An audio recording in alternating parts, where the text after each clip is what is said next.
So yan guys, magandang hapon po sa ating lahat. At siyempre gusto ko lang po i-share sa inyo yung bago nating Motaro sprocket chain set. Ayan, kung nakikita nyo sa screen, ayan po yung bagong binili natin na Motaro chain sprocket set. Okay, so yung sukat po niyan is 1445. Tapos nabili lang po natin yan sa TikTok sa halagang 934 pesos. Kasama na po doon yung tawag na ito, yung shipping fee. Okay, so ayan, sa mga nagtatanong po kung saang store po natin yan nabili, so ito po yung store nila. Ayan, kung nakikita nyo sa screen. Okay, so yung stock po natin dito sa Raider natin is 1443, kung di po ako nagkakamali. Bali, nagtaas lang tayo ng dalawang ipin para masubukan natin kung ano po yung performance nito ni King pag naka 1445 na po tayo. Mayroon na po siyang nadagdag na dalawang ipin. Okay, so walang iya, basta yung kalsada. Sigurado yung talsik natin dito sa pa. Bagong washing pa naman si King, tapos, di ba? Sigurado yung talsik dito sa paanan natin.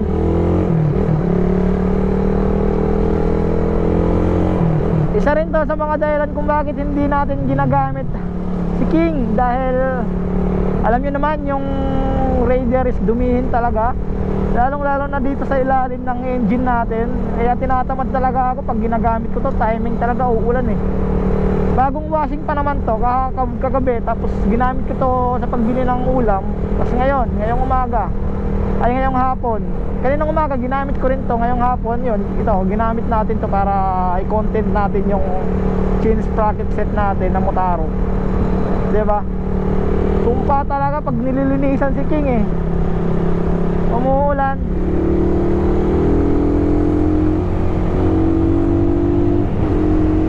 Yun lang. Nakalimutan ko, Sunday pala ngayon.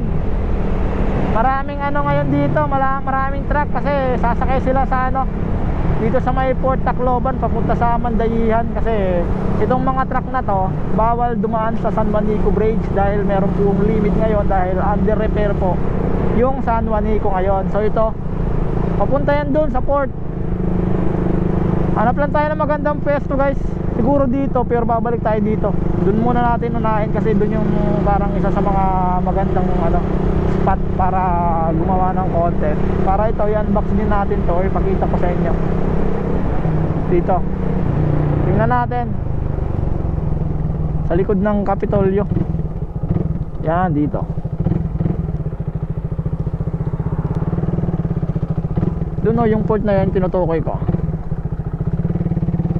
Sigurado yung talsik na ito. Ay naka. So yun guys, ito ngayon, kasama natin si King uli after ng ilang week na i-vlog natin uli ito.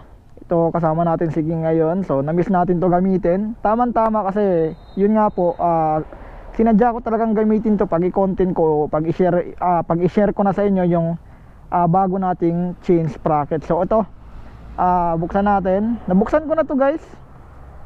Dito natin nilapag sa baba dahil malinis naman. Wait lang po. Yan. Ayan po yung sprocket set natin na Motaro. Yan, big shoutout po sa Motaro.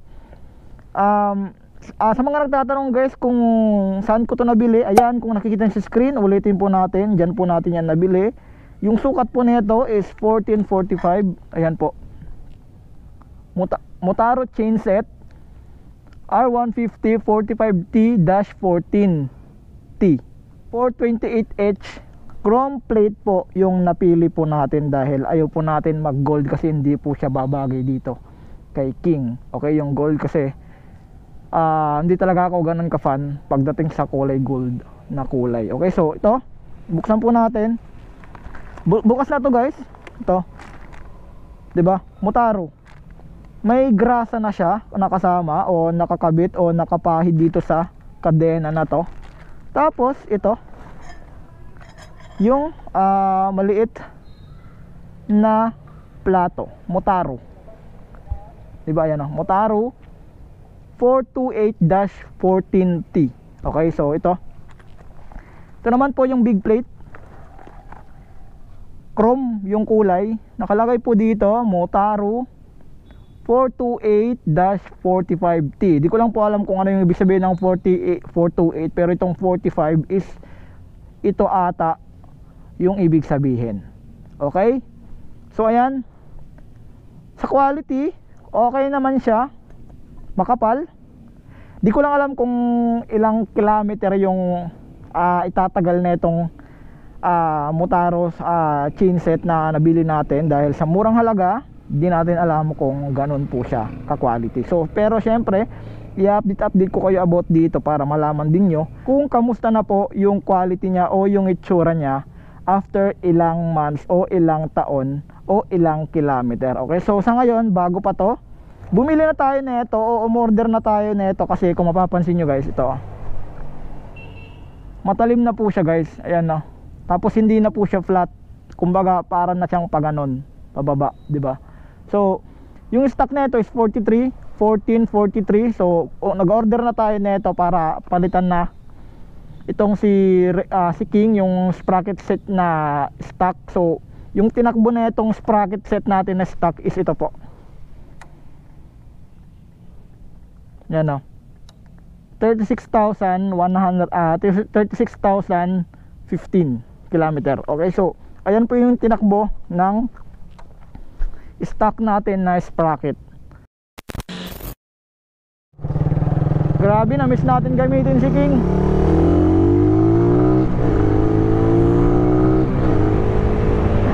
Umiigpot talaga, gigil talaga. Grabe, 50 pa lang yung takbo pero kumakaladgad na eh.